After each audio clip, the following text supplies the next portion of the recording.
Hola chicos, Química 19. Obtención del hidrógeno. El hidrógeno, ya sabemos que en la naturaleza es difícil encontrarlo, pero como está componiendo o formando parte de muchas moléculas, entre ellas las del agua, la más importante, pues los químicos han discurrido muchas cosas para ver cómo sacan ese hidrógeno del agua. Fíjate qué cosa más curiosa, que de un líquido, que es el agua, puedan resultar dos gases, el oxígeno y el hidrógeno. ¿Cómo harán esto? Vamos a ver. Dice, en la industria, es decir, a escala industrial. ¿Por qué? ¿Y por qué te dice en la industria? Porque una cosa son las reacciones que se pueden hacer en un laboratorio a pequeña escala, sin importar los gastos, porque lo que queremos es conseguir eso, y bueno, por una vez, y como es poca cantidad, no vamos a tener en cuenta los gastos y vamos a poner todo esto. Eso sería en el laboratorio. Pero otra cosa es en la industria. En la industria hay que obtener grandes cantidades, para que sea rentable, lógicamente, y entonces los gastos no pueden ser cuantiosos. Porque una industria, para empezar, es una empresa. Una empresa, su finalidad primera es obtener riqueza, obtener dinero. Hacer una empresa para perder dinero no sería una empresa. Por definición de empresa tiene que ser producir dinero. Y al producir dinero, pues produce bienestar, etc. Siempre y cuando sea bien repartido entre aquellos que intervienen en ese proceso, como manda la justicia. Muy bien. Entonces, en la industria, pues mira, lo tienen por descomposición, evidentemente, del agua. Descomponerla. Clac, clac. Mediante la corriente eléctrica continua. Es decir, en una pileta con agua se meten unos electrodos que están conectados a la corriente. ¿Qué tipo de corriente? Continua. Es decir, la corriente tiene que ir siempre en el mismo sentido, para que este electrodo tenga siempre el mismo signo, digamos el negativo, que sería el cátodo, y este fuera el positivo, que siempre sería el ánodo.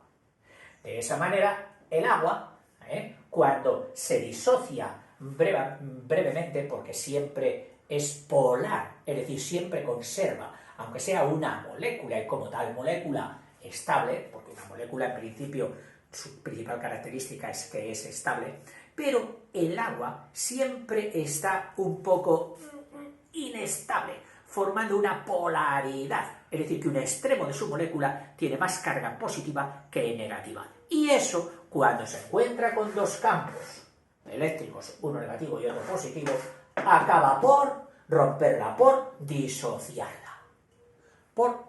Pero vamos a ver cómo lo hace.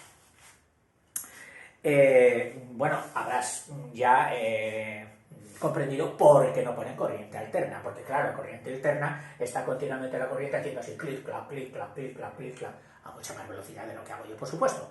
Entonces los pobres iones de la disolución, o en concreto los del agua ahora, creerían que está por aquí el negativo, y cuando estuvieran yendo, se les vuelve positivo de repente. Se pegan la vuelta, y cuando se están pegando la vuelta, porque veían que ahora el negativo era este, ven que de nuevo se ha vuelto a ver positivo, y así estarían locos y no conseguirían nada. La corriente alterna no vale para esto, tiene que ser corriente continua, corriente de pila, corriente de batería. Seguimos.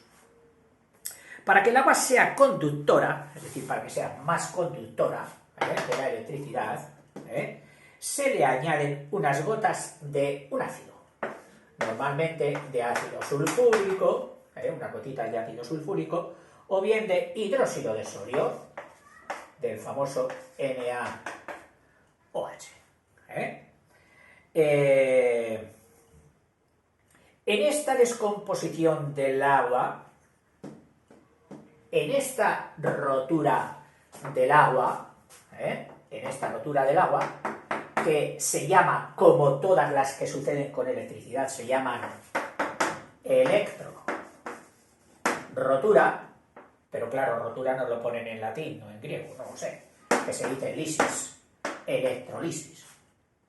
Y entonces la cogen, la unen, la ponen en el acentito esdrújulo y suena divinamente. Electrólisis. ¿Qué es una electrólisis? Una rotura por medio de la electricidad. Bueno, pues esta en concreto es del agua. Habrá otras electrólisis, romperán otras moléculas, otras sales, etc. Pero ahora estamos con lo del agua. Pues se desprende el hidrógeno siempre en el electrodo negativo. Es decir, el hidrógeno que se había disociado ahí ha ayudado en su rotura de la madre molécula por los iones de la sal, del sulfúrico, del ácido sulfúrico o del hidróxido de sodio, le acompañan al hidrógeno y dicen, ven para aquí, oh, te van a llevar por malas compañías. No, tranquilo, que tú, como eres positivo, mira, por aquí está tu electrodo negativo que te atrae, te encontrarás a gustísimo con él. Entonces ese ion positivo, al depositarse, al pegarse al electrodo, que puede ser de carbono, puede ser de otra sustancia conductora, ahí enseguida se encuentra con otro como él. ¿Y qué hace? Pues formar la molécula, la H2, recuerda en el vídeo anterior que dijimos cómo se hacía esto. Y entonces, cuando está formado en forma ya de gas, porque se ha hecho la molécula, se hace burbujita y esas burbujitas suben. Claro, si tú no pones aquí nada, esas burbujitas van a salir al aire y las vas a perder. Entonces lo mejor es que pongamos aquí un tubo de esta manera, para que las burbujitas que se han formado en el cátodo suban y se queden ahí atrapadas. Podríamos poner este tubo primero totalmente lleno de agua, que no se vaciará, ya sabes, por la presión atmosférica, no se vacía, pero cuando van subiendo las burbujitas de hidrógeno, pues van apareciendo aquí, y cada vez más, y cada vez más, y cada vez más, cada vez más, y vemos que el nivel del agua va bajando, y va subiendo el nivel, o va aumentando el volumen de este gas que sabemos que es hidrógeno. Lo mismo pasa aquí con el oxígeno. O sea que esta electrólisis es redonda, sale muy productiva. Se desprende hidrógeno siempre en el electrodo negativo, cátodo, liberándose además oxígeno en el positivo, que sería el ánodo. La reacción, podríamos decir, ¿cómo se dice? Estequiométrica, es decir, que mide las moléculas y la proporción de los moles en que se da, las proporciones de las cantidades en las que se da esta reacción, sería esta, donde dos moléculas de agua, al partirse, dan dos moléculas de hidrógeno más una de oxígenos.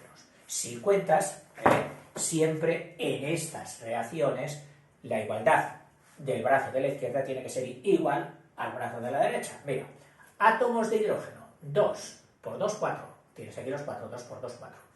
Átomos de oxígeno, 2 por 1, 2. Aquí tienes los dos átomos, claro, formando una molécula.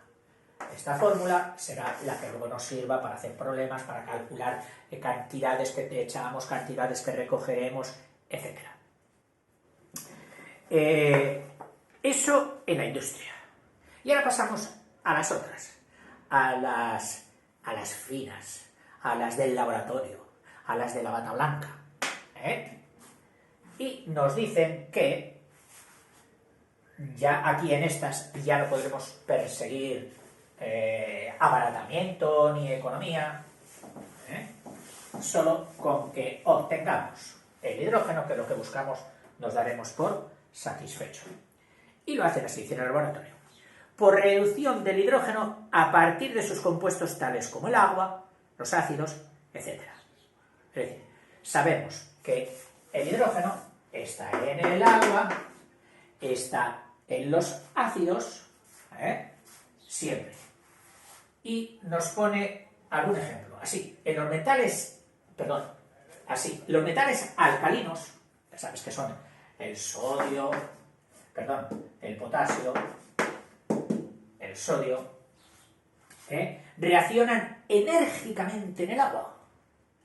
No sé si lo has visto o no lo has visto, pero prepárate la primera vez que te diga tu profesor: atentos niños, vamos a echar un trocito de sodio en el agua. Y en una cubeta de agua, el profe, con unas pinzas, por supuesto, coge un trocito de sodio y lo deja caer en el agua. Se produce algo muy espectacular. El sodio cae aquí y parece que empieza a hervir. Y empieza a despedir burbujitas. Al mismo tiempo que ves que se reduce de tamaño. Y de esa producción de burbujitas con cierta énfasis, con cierta fuerza, pues establece una carrera como por sobre el agua, hasta que llega a desaparecer. Algo parecido a si cogieras tú una de estas pastillas que se dice efervescentes, y la echases y la pastilla flotara, no se fuera al fondo, flotara, y entonces desprendiera todas las burbujas que desprende, sin parar, caminando por la superficie hasta llegar a una micro materia pequeñita, y desaparecer. Lo mismo pasa con ese sodio. Y uno pregunta, bueno, ¿y esas burbujitas que desprende qué son?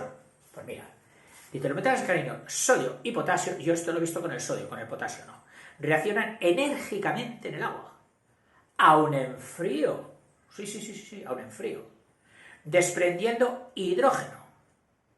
Y, o sea, desprende hidrógeno, que sale. Si queríamos recoger el hidrógeno, deberíamos haber preparado antes una campana, para que una vez echado el sodio, recogiéramos una campana conectada, un tubo, etcétera, para aquí recoger con un filtro de agua y recoger arriba, que no sé si es posible, me dirán los químicos, profe, no te metas por ahí, que no es lo tuyo, tienen razón. Bueno, pero bueno, habrá alguna manera seguramente de recoger el hidrógeno, porque ellos saben mucho de eso. Desprendiendo hidrógeno y formando los hidróxidos respectivos.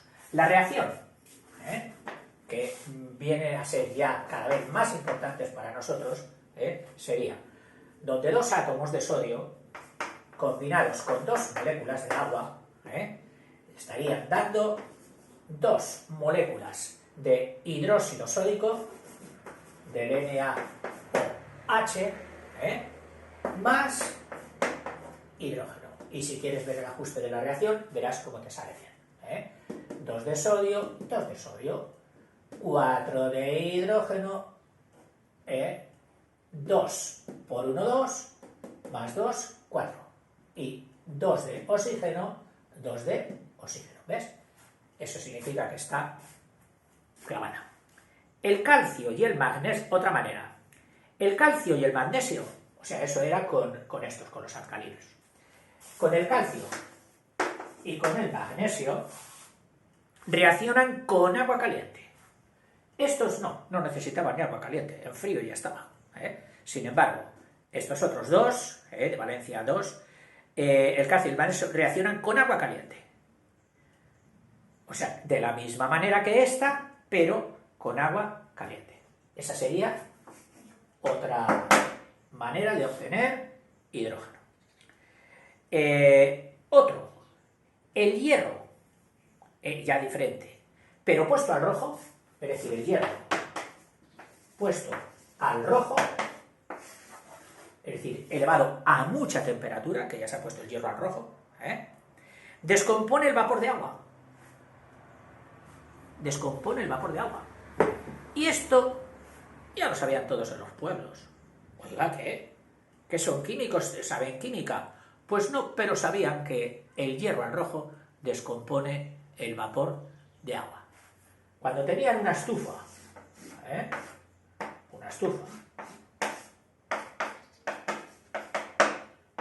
por aquí meter leña y por aquí sale el humo, este hierro, claro, se pone a gran temperatura.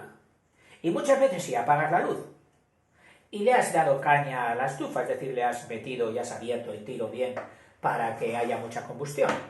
Se pone la placa al rojo. Bueno, pues resulta que tú sabes que en el ambiente, aquí mismo, ahora y en tu casa, tiene que haber vapor de agua. Necesariamente. Oiga, pues yo no lo veo. No, es que ese no se ve. Solo se ve cuando hay mucho, forma gotitas pequeñísimas, en forma de niebla, en forma de vaho, y entonces sí que se ve. Pero normalmente el vapor de agua que no se ve. Pero tiene que haberlo necesariamente. Sin él nos moriríamos.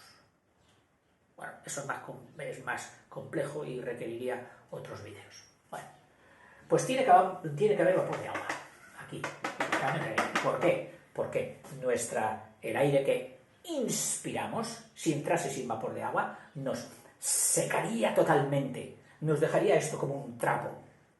Y todas las funciones del cuerpo no se pueden dar con tejidos secos. Tienen que ser siempre con tejidos húmedos. Y para eso necesitamos vapor de agua. En la misma respiración que luego echamos, la expiración, tiramos también mucho vapor de agua del nuestro. Por eso de vez en cuando tenemos que ir reponiendo el agua. Bien, pues como este vapor de agua chocaba con la estufa, quieras que no, toca la estufa y lo descompone. ¿En qué lo descompone? Pues mira, en hidrógeno y en oxígeno. Lo que pasa es que tú ni lo notas. Pero sí que notas al cabo de un ratito que el ambiente está demasiado seco, que se te secan las fosas nasales. Pues ¿qué hacían? Cogían una lata de agua, una lata con agua, y la ponían aquí encima, que si la has visto tú habrás dicho, ¡uy, qué manía de poner agua ahí encima! ¿Para qué? Para que con el calor este agua fomentase la evaporación y sustituyera a las moléculas de agua que se había cargado el hierro al rojo. Bueno, con esto creo que no se te olvidará ya. Por eso también las estufas que solo tienen resistencias al rojo, que calientan el aire, pues todas ellas descomponen el agua del ambiente. Y entonces hay que poner, en otro lugar de la casa, unos platitos con agua para que se vaya evaporando y sustituya a lo que la estufa se va cargando. Vale, pero nosotros nos quedamos ahora con lo que nos interesa, que vaya digresión que hemos hecho, que es que el hierro al rojo descompone el agua. Entonces, eso se puede hacer a propósito, queriendo, y daría. Primero tendrías que colocar unos hilos, unos filamentos de hierro al rojo y hacer pasar agua por ahí. Y luego recoger el gas que sale, que sería hidrógeno, de la siguiente manera. El hierro, 3 de hierro. Oiga, ¿y no estaremos estropeando el hierro? Pues y tanto que sí. El hierro se queda oxidado. Mira qué le pasa. De hierro molecular, de 3 moléculas que hay, porque es monoatómico, más 4 de agua, sale, o tiene como resultante, una del óxido férrico, del Fe3O4, 4 moléculas de oxígeno, o sea, 4 átomos, perdón, de oxígeno, más 4 del que nos interesa, 4 del H2 de hidrógeno. O sea que dejamos el hierro oxidado y lo que sale es hidrógeno. Claro, esto en la industria no tendría muy buen cartel, puesto que estaríamos cogiendo hierro, que ya de por sí cuesta obtenerlo, y estaríamos oxidándolo. Como norma general en grandes cantidades no sería seguramente productivo, ya que obtener el hierro, como luego veremos, es una tarea costosa de todo, de trabajo y de dinero. Y estropearlo así, solo por sacar hidrógeno, si hay otras formas mejores, pues mejor coger las otras. En la industria también, y volvemos otra vez a la industria, esto era de laboratorio, volvemos a la industria, en la industria se emplea una reacción análoga a esta. Análoga significa que podríamos establecer paralelismos con esta. Paralelismos con esta. ¿Por qué? Porque mira qué es lo que hacen también en la industria. Se pierde el carbón de coke al rojo. El carbón de coke, tú sabes que es el carbón salido de la tierra, pero al que ya se le han succionado de manera conveniente, la destilación de la hulla, sobre todo, las sustancias bituminosas, orgánicas que tenía. Con lo cual, este carbón que parecía pura piedra y pesado, al haberle quitado todas esas sustancias que llevaba dentro, se ha quedado ligerito y lleno de agujeritos, como una piedra pómez, y no pesa apenas nada. Ese es el carbón de coke. ¿Qué es lo que queda ahí? Carbón. Oiga, antes era carbón, sí, era carbón más sustancias, pero como tú le has quedado sustancias, que era carbón solo. Entonces, en las reacciones donde tú quieras solo carbón, y que no te lo estorbe ni los betunes, ni los alquitranes, ni los otros cuerpos químicos que hay ahí, que hay muchísimos, y que reaccionarían de forma que a ti no te gustara, y quieres solo carbón, ya sabes, carbón de coke. Bien, pues se pone primero carbón de coke al rojo. Con unos grandes hornos, cogen el carbón de coke y lo ponen al rojo, en combustión al rojo.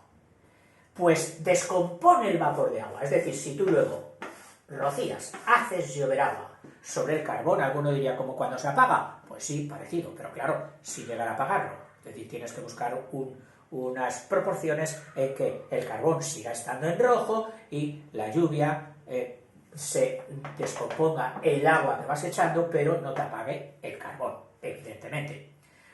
Pues dice, el vapor descompone el vapor de agua, porque claro, en cuanto cae el líquido se forma vapor, pues a ese vapor también lo descompone, lo parte, lo parte.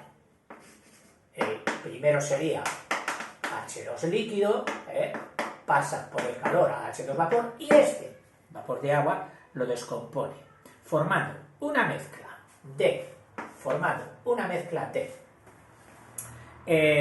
óxido de carbono, ojito con él, que es venenoso y muy peligroso, e hidrógeno, más hidrógeno.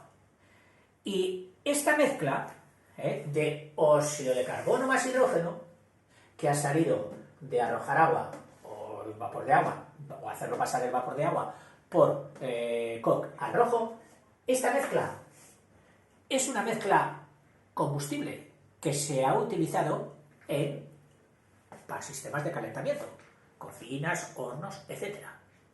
Sí, esto vuelve a arder, o sea, vuelve a tener otra reacción exotérmica, que da calor, para calentar las alubias verdes o para lo que sea, que se emplea como combustible y recibe el nombre todo ello de gas de agua. Claro.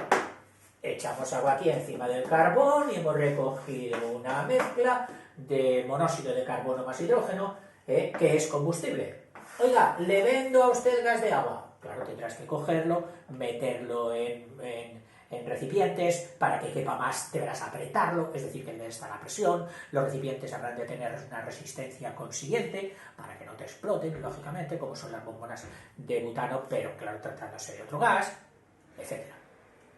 Y si quieres llevarlo por tubitos a las casas, pues tienes que preparar unas instalaciones muy costosas y muy herméticas, sin escapes, hasta las casas. Y que luego los consumidores tengan mucho cuidado de no dejar la espita abierta sin que esto se queme. A esto se le aplica una llamita y arde. Y entonces ya el monóxido de carbono no es peligroso. Pero si dejan la espita abierta sin arder, porque se han descuidado, entonces ese monóxido puede ser de lo más traidor. Porque resulta que no tiene olor, pero envenena la sangre. Y como resultado, te vas adormeciendo. Si estás sentado, pues te enteras menos. porque no te caerías. Y a la larga te envenena y te mata. Son muchas las muertes que este monóxido de carbono producido o existente en este gas de agua o producido en malas combustiones, en los braseros, etcétera, han hecho en muchas personas todos los años. Fíjate que cada vez hay más normativas que nos dicen, tened cuidado, no dejéis esto nunca abierto, no dejéis esto nunca cerrado, sed meticulosos, obedeced las normas. Pues todos los años hay víctimas de este gas. En fin, el hombre tropieza 2 veces en la misma piedra. Lo malo es que esa es la última vez que tropieza. La reacción, escrita estequiométricamente, sería un átomo, donde un átomo de carbono del coque, más el agua, pues da el monóxido de carbono más el hidrógeno. Y si te das cuenta, está ya equilibrada, ajustada, que se llama la reacción. Otra, la acción de ciertos metales con ácidos reduce al hidrógeno, lo quita, lo arranca, que queda libre y se forma la sal del metal. Ejemplo, sabemos que el clorhídrico pues es un átomo de cloro con un átomo de hidrógeno. Pero ¿qué pasa cuando al clorhídrico le enseñamos el sabrosísimo aluminio? Dice el cloro, yo me voy con el aluminio, dice el hidrógeno, ¿y yo qué? Y le dice el cloro, y dice, pues ya te puedes ir. O sea, lo desplaza, lo reduce. Ahora, vete por ahí. Y entonces se da este tipo de reacción ya ajustada, que nos ponen aquí, que sería 6 moléculas de clorhídrico más 2 de aluminio, que darían 2 de cloruro alumínico, 2 de Cl3Al.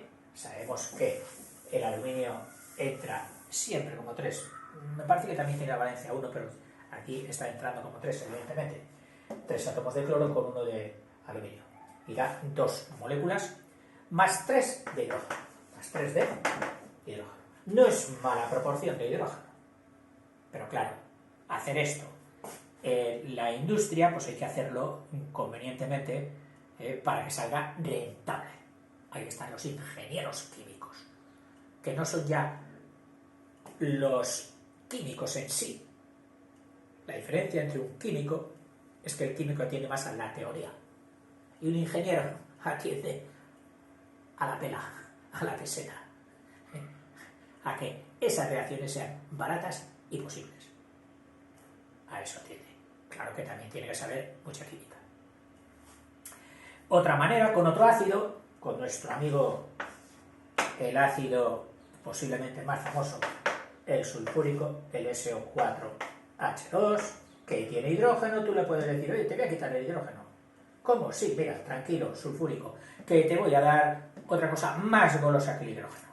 Te voy a dar, por ejemplo, el zinc. ¿Y qué hace el ion sulfato?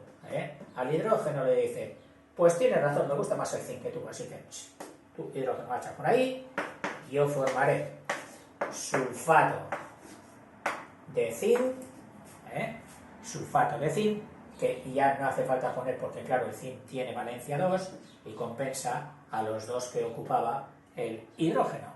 Y como resultante, o como gas resultante, o que se desprende una molécula de hidrógeno. Esta reacción no la producen, sin embargo, los metales nobles. Es decir, no tienes que darle de comer a los ácidos cualquier metal. Hay unos metales que dicen, y yo no quiero ir con un ácido. Oye, pues todos los metales... Pero yo no. Yo no me lío con villanos. Yo soy un noble. Yo soy el oro. No haré esto. Yo soy la plata. No haré esto. Incluso el de más baja categoría, el cobre, tampoco haré esto. Es decir, que esto lo hacen con un tipo de metales, pero no con los metales nobles. Porque son menos electropositivos que el hidrógeno. Es decir, han entrado a competir con el hidrógeno, estos han entrado a competir, la verdad no es que sean nobles, a ver si me entiendes, sino que han entrado a competir por el ion sulfato con el hidrógeno. El hidrógeno ha batallado con ellos y les ha ganado, porque él es más electropositivo, ellos son menos electropositivos que el hidrógeno, pues están debajo de él en la escala de la actividad química o escala de tensiones.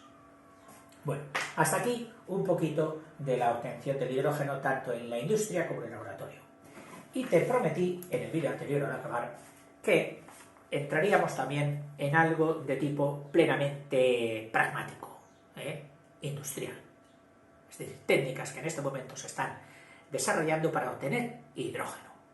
Sobre la importancia del hidrógeno, que ya te he hablado muchas veces de ella, tranquilo que lo vas a volver a oír aquí brevemente, es un articulito corto. Dice, hidrógeno verde. Resulta que el hidrógeno, industrialmente hablando, o en los círculos científicos, para saber de dónde procede ese hidrógeno, porque al parecer, en el hidrógeno, que todo el mundo persigue, ya es muy importante saber cómo lo ha obtenido. Y entonces le preguntarás, ¿tú que me vendes hidrógeno? Sí, sí, yo te vendo hidrógeno. Y el otro que quiere, es un hombre digno y quiere que la Tierra siga en sus cabales, no acepta hidrógeno obtenido con tácticas que contaminan. Y entonces el hidrógeno se distingue, pues mira, en gris, azul, verde. En gris, azul y verde. Que no significa que el hidrógeno tenga este color. No, no te lo imagines así. Solo es una nomenclatura para determinar si el hidrógeno ha sido obtenido de forma buena, con lo cual le llamarán hidrógeno verde, de forma semi-buena, no del todo mala, azul o gris. Este artículo, que se titula Hidrógeno verde, una energía libre de carbono como complemento a la eólica y a la solar. La energía eólica y la solar son nuestras dos esperanzas de tener un día energía de la buena. Bueno, pues se quiere unir aquí la energía del hidrógeno, pero ojo, del hidrógeno verde, sin arrojar carbono, que es lo importante, porque el carbono, en última instancia, sabemos que es lo que estropea todo el cotarro.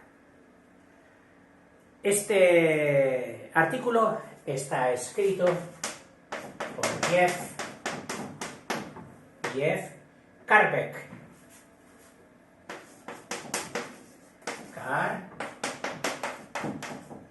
Jeff Carbeck.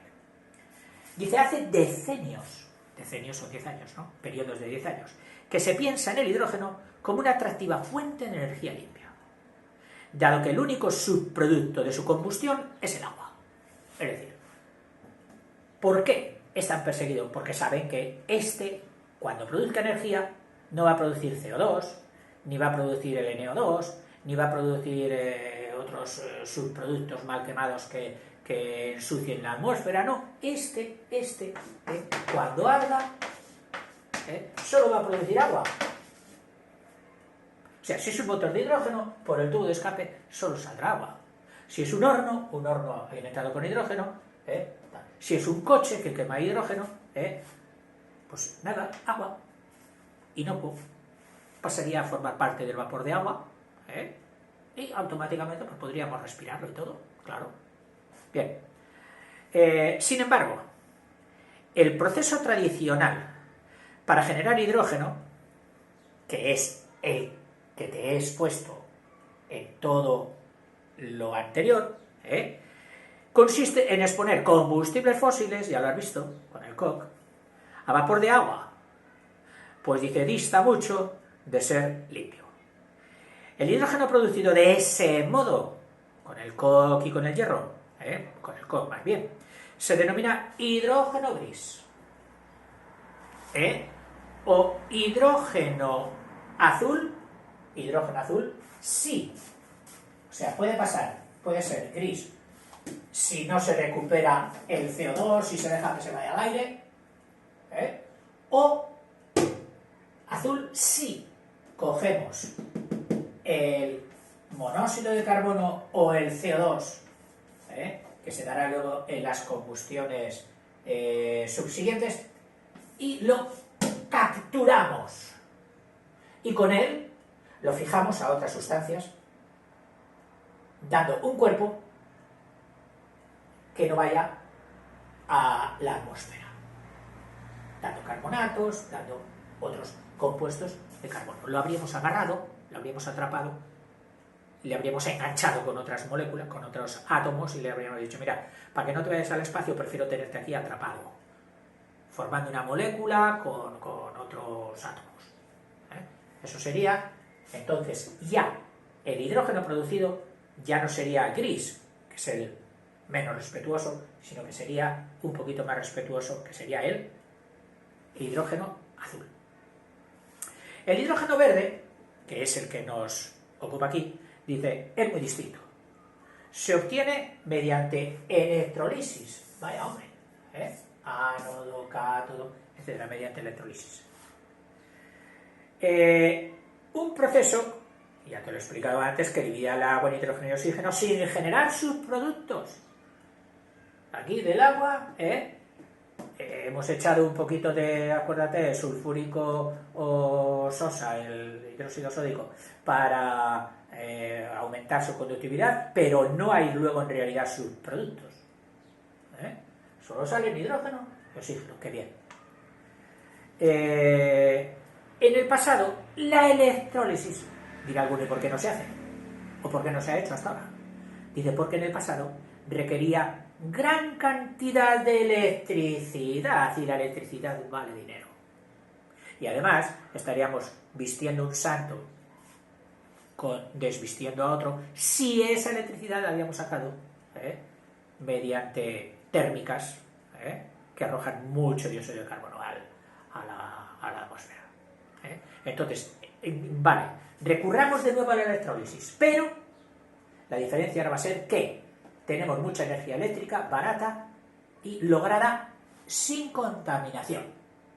Eso es lo importante del hidrógeno verde, que el hidrógeno que obtengamos no tenga subproductos y que lo hagamos con energía, con electricidad respetuosa, también verde, por así decirlo. En el pasado requería tanta electricidad que no tenía sentido producir hidrógeno por esa vía. Claro, salía carísima. Pero la situación está cambiando por dos motivos. En primer lugar, existe un importante exceso de electricidad de origen renovable, de la que producen las placas solares y las eólicas. Hay un exceso que el suministro no puede absorber, sobre todo por desfase en el horario de consumo y el de producción. Mientras se está produciendo no se consume bastante, y cuando no estamos gastando, cuando la gente no nos lo pide, nuestras placas solares y nuestras turbinas eólicas siguen produciendo. ¿Qué hacemos con esa producción? Bueno, pues ahí es donde está ahora lo bueno. Dice, una vez almacenada en baterías, esa electricidad, momentáneamente, es posible emplearla en provocar la electrólisis del agua, con lo que se almacena esa energía ya no en forma de electricidad, sino en forma de hidrógeno. O sea, ya no tendrás que tener baterías enormes, ni baterías de litio, que en otro artículo de estos te dije que ya se estaban utilizando, sino que tendrás que tener depósitos de hidrógeno. Porque tú la energía de las placas solares y de la eólica, al final acaba siendo energía química, obteniendo hidrógeno. Y en segundo lugar también, porque los electrolizadores, es decir, este conjunto de piqueta y de electrodos y de todo lo que conlleve consigo, van siendo más eficientes y por lo tanto más baratos. Las compañías energéticas buscan desarrollar electrolizadores capaces de producir hidrógeno verde tan barato como el hidrógeno gris o el azul. Que si los aguantábamos eran porque eran más baratos. Bueno, pues ahora el verde va a competir en dinero con ellos. Dirá, yo soy tan barato como vosotros y no contamino.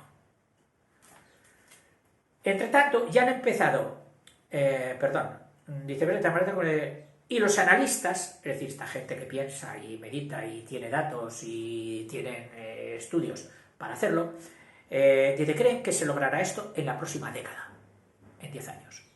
Entre tanto, ya han empezado a integrar electrolizadores en proyectos de energía renovable. Es decir, un proyecto que tenga de base la energía renovable. Bueno, pues en ese proyecto uno de los capítulos son, por ejemplo aquí, los electrolizadores, que tendremos preparado para cuando esa energía renovable tengamos la energía suficiente eléctrica, pase a los electrolizadores que están ya diseñados e integrados, metidos con todo el resto del proceso. Por ejemplo, un consorcio de empresas ha impulsado el proyecto, el nombre del proyecto, Gigastack, acabado de CK, que instalará 100 megavatios, es decir, la potencia aquí se mide en megavatios, 100 megavatios de electrolizadores en el parque eólico marino Hornsea 2, en el Reino Unido, para generar hidrógeno verde a escala industrial. Ya se están haciendo proyectos reales. Las energías renovables actuales, como la solar y la eólica, pueden descarbonizar, pueden llegar a sacar el carbono del sector energético hasta en un 85% al sustituir el gas y el carbón por electricidad híbrida. Otras actividades económicas, como el transporte y la industria, los coches, los trenes, los camiones, etc., y los aviones, sobre todo, son más difíciles de electrificar. Y tanto, a ver quién electrifica un avión, aunque también hemos hablado aquí del avión eléctrico, en otro artículo anterior. Pero bueno, pero aquello de componer redes, controles, líneas, como se hace con el tren, en un avión imposible, por supuesto. Dice, porque a menudo requieren combustibles de elevada densidad energética. Acuérdate la diferencia que había de peso de batería respecto a peso de combustible, gasolina o queroseno. Era enorme la diferencia. O sea, la densidad energética que se llama. Un kilo de queroseno producía muchísimas veces más que un kilo que lo que se puede meter en un kilo de batería. Claro, el hidrógeno verde, dice energética, o un aporte de calor a alta temperatura. Y a alta temperatura se logran mejor con esos combustibles fósiles todavía que con la electricidad de baterías. El hidrógeno verde tiene un gran potencial en esas áreas. La Comisión de Transiciones Energéticas, un grupo industrial, afirma que el hidrógeno verde es una de las 4 técnicas necesarias para cumplir ese objetivo tan cacareado del Acuerdo de París de disminuir en más de 10 gigatoneladas al año el dióxido de carbono procedente de los sectores más problemáticos, entre los que se encuentran, es decir, los que hay que ir atajando, la minería, la construcción y la industria química. Aunque el hidrógeno verde está aún en sus comienzos, los países, sobre todo los que disponen de energía renovable en cantidad barata, están invirtiendo ya en él. Un ejemplo, Australia. Australia, por su situación, desierto, etc., pretende exportar el hidrógeno que producirá gracias a su gran capacidad solar y eólica. Chile, otra nación que tiene zonas desérticas, tiene planes para las regiones áridas del norte, donde abunda la energía solar. Y China, siempre China, la gran China, aspira a poner en circulación 1 millón de vehículos, 1 millón de coches, con pilas de combustible de hidrógeno para el año 2030. Calculan que en el año 2030 ya habrá 1 millón de vehículos que funcionan con hidrógeno en China. Hay proyectos similares en marcha en Corea del Sur, Malasia, Noruega y Estados Unidos. Estados Unidos, por ejemplo, donde California se ha propuesto retirar los autobuses propulsados por combustibles fósiles, propulsados por gasolina, etc. En el año 2040, que no quede un autobús de combustible fósil. Y la Comisión Europea acaba de adoptar una nueva estrategia del hidrógeno con la meta de aumentar la potencia de electrolizadores desde 1/10 de gigavatio que hay ahora, desde 1/10 hasta 500 gigavatios. Pero es una meta todavía un poco lejana. Se le ha propuesto conseguirlo allá para el año 2050. En vista de todo ello, Goldman Sachs, un especialista, etcétera, vaticinó el año pasado que el mercado de hidrógeno verde moverá 12.000 millones de dólares para el año 2050. Análisis de estos, previsiones de este tipo, son los que alertan a los inversores para poner bien su dinero y que produzca. Hasta luego, chicos.